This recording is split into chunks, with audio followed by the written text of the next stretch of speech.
आज हम लोग देखने वाले हैं चैप्टर नंबर 17 जो कि है क्लास 7 का atmosphere, weather and climate. Atmosphere मतलब वायुमंडल, वेदर जिसका अर्थ होता है मौसम और क्लाइमेट जिसे हम जलवायु कहते हैं। तो इस चैप्टर में हमें देखने को मिलने वाला है कि वेदर आपको किस ढंग में आपको बदलते हुए देखने को मिलेंगे।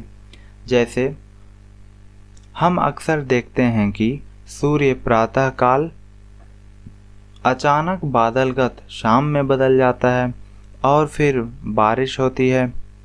घंटों के समय से घंटे या दिन से दिन तक होने वाले परिवर्तन को ही मौसम कहा जाता है। मौसम एक दिए गए स्थान पर वायुमंडल की स्थिति को किसी लघुकालिक समय के लिए दर्शाता है, मतलब यह एक शॉर्ट पीरियड के लिए होता है। मौसम कई कारकों का योग होता है, जैसे कि तापमान, हवा, आर्द्रता, सूरज की किरण, हवा दबाव, बारिश आदि। जब इनमें से कोई भी कारक परिवर्तित होता है तो मौसम भी परिवर्तित होता है। सुबह में यह ठंडा या सर्दी होता है, दोपहर में गर्म या ज़्यादा गर्म होता है और फिर शाम के समय में फिर यह ठंडा हो जाता है।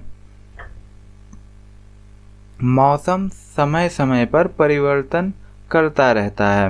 हम समाचार पत्रिकाओं, टेलीविज़न और अन्य मीडिया में नियमित रूप से मौसम पूर्वानुमान देख सकते हैं। यह ज्ञात हमें निर्धारित गतिविधियों को कि क्या किया जा सकता है इसे तय करने में मदद करता है। अब आगे बढ़ते हैं वेदर फोरकास्ट की तरफ।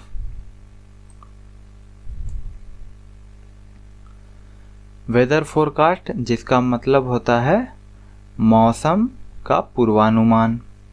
मौसम पूर्वानुमान में विशेष रूप से उपयोग किया जाने वाला मौसम का वैज्ञानिक अध्ययन करता है, जिसमें पृथ्वी के वायुमंडल और उसमें होने वाले परिवर्तनों का अध्ययन किया जाता है। खासकर मौसम पूर्वानुमानों में किसी स्थान के मौसम को तय करने वाले कई कारक होते हैं, जैसे तापमान, हवा, आर्द्रता, सूरज की किरण, हवा दबाव, बारिश आदि। जब इनमें से किसी भी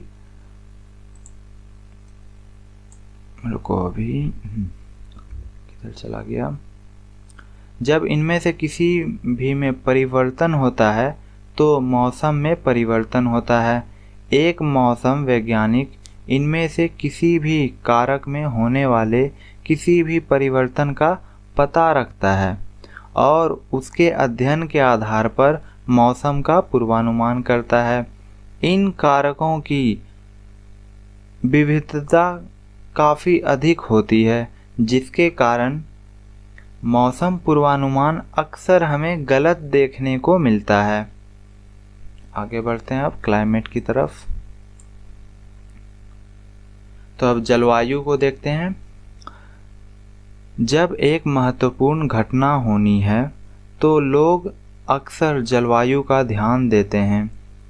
उदाहरण के लिए सरकार बरसात के मौसम या अत्यधिक ठंड या गर्म मौसम में चुनाव नहीं करना पसंद करती है। जलवायु मौसम की औसत स्थिति होती है, जबकि मौसम एक अत्यंत छोटे समय के लिए वायुमंडल की स्थिति दिखाता है। जलवायु एक दीर्घकाल समय के लिए वायुमंडल की समग्र औसत स्थिति होती है, जैसे कि महीना, ऋतु या वर्ष। जलवायु मौसम के सभी कारकों की औसत स्थिति होती है। इस तरह हमारे पास उत्तर भारत में एक अत्यंत प्रकार का जलवायु है, दक्षिण भारत में एक मध्यम जलवायु है। भारत के पूरे क्षेत्र में मानसून प्रकार का जलवायु है। हालांकि हमारे देश के विभिन्न हिस्सों में विभिन्न प्रकार की मौसम स्थितियां हैं, जो घंटों के आधार पर और दिन से दिन बदलती रहती है।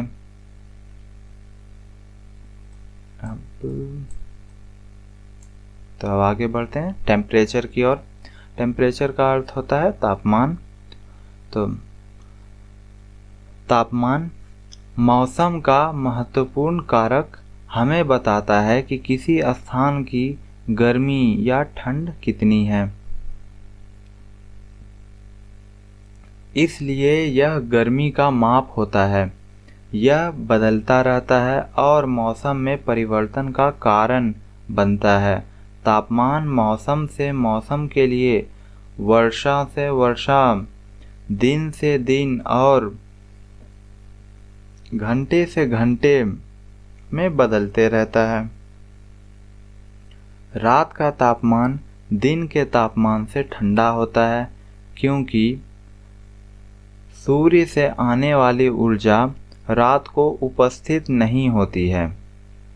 सूर्य पृथ्वी को ऊर्जा की रेडिएशन से गर्मी देता है।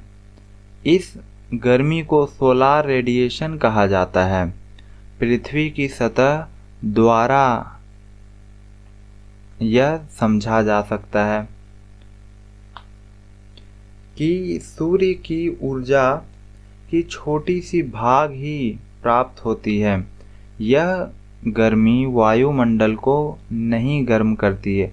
वास्तव में वायुमंडल धनात्मक रेडिएशन के कारण गर्म होता है, जो रात को पृथ्वी की सतह द्वारा जारी की जाने वाली गर्मी है। वायुमंडल में विभिन्न स्थानों पर विभिन्न तापमान होता है। धारात्मक रेडिएशन भूमि की सतह के पास की हवा को गर्म करता है। गर्म हवा हल्की होती है, इसलिए वह उठती है और यह कम दबाव बनाती है। अन्य स्थानों से आने वाली हवा इस खाई को भरने के लिए बहती है। इससे हवा बदलती है। यह हवा भी गर्म होती है, इसलिए यह भी उठती है। इसी तरह विभिन्न स्थानों पर वायुमंडल का तापमान विभिन्न होता है। एक ठंडे स्थान से आने वाली हवा ठंडी होती है और एक गर्म स्थान से आने वाली हवा गर्म होती है। विभिन्न स्थानों पर विभिन्न तापमान का कारण बनाने वाले अन्य कारक भी होते हैं। पहला, समकक्ष के पास अधिक सोलर रेडिएशन प्राप्त करते हैं, जबकि ध्रुव पास के स्थानों पर कम सोलर रेडिएशन प्राप्त होती है, क्योंकि पृथ्वी गोल होती है। दूसरा, सोलर रेडिएशन वायुमंडल को गर्म नहीं करती है। वास्तव में यह पृथ्वी की धारात्मक रेडिएशन के कारण गर्म होती है। इसलिए पृथ्वी की सतह के पास की हवा उच्चतम ऊंचाई की हवा की तरह गर्म होती है। तीसरा पॉइंट में, पानी या पेड़ से ढके भूमि को कम सोलर रेडिएशन प्राप्त होता है, इसलिए इसमें तापमान कम होता है। समुंदर के किनारे क्षेत्रों में समुद्र और जमीन की ओर से हवाएं चलती है। आप अगले पाठ में इन हवाओं के बारे में पढ़ेंगे। इन हवाओं से क्षेत्रों का तापमान मान्य करता है। दक्षिण भारत के पास इन हवाओं के कारण मध्यम जलवायु होती है।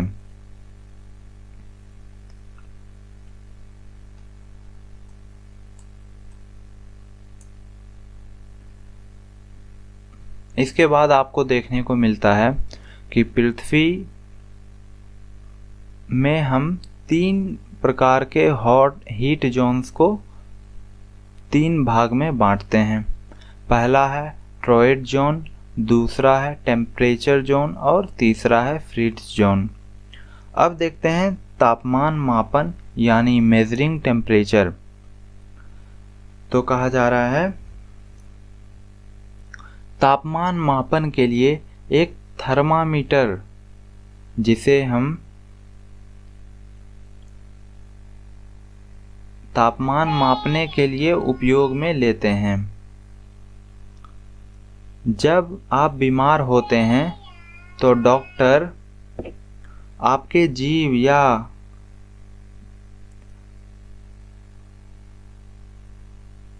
या कंधे के पास एक थर्मामीटर रखते हैं। यह एक लंबा नलिका होता है जिसमें पारा या अल्कोहल होता है, जो गर्म होता है तो फैल जाता है। तापमान को मापने के लिए 2 प्रमाणित पैमाने होते हैं, जो हैं फ़ारेनहाइट और सेल्सियस। ये 2 स्केल्स होते हैं।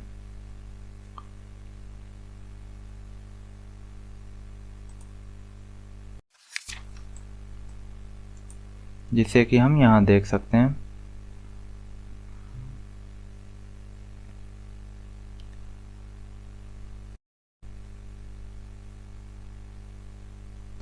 अब कहा जा रहा है फ़ारेनहाइट स्केल को इन्वेंट करने वाले व्यक्ति का नाम डैनियल फ़ारेनहाइट है, जिन्होंने 1710 में इसकी खोज की थी।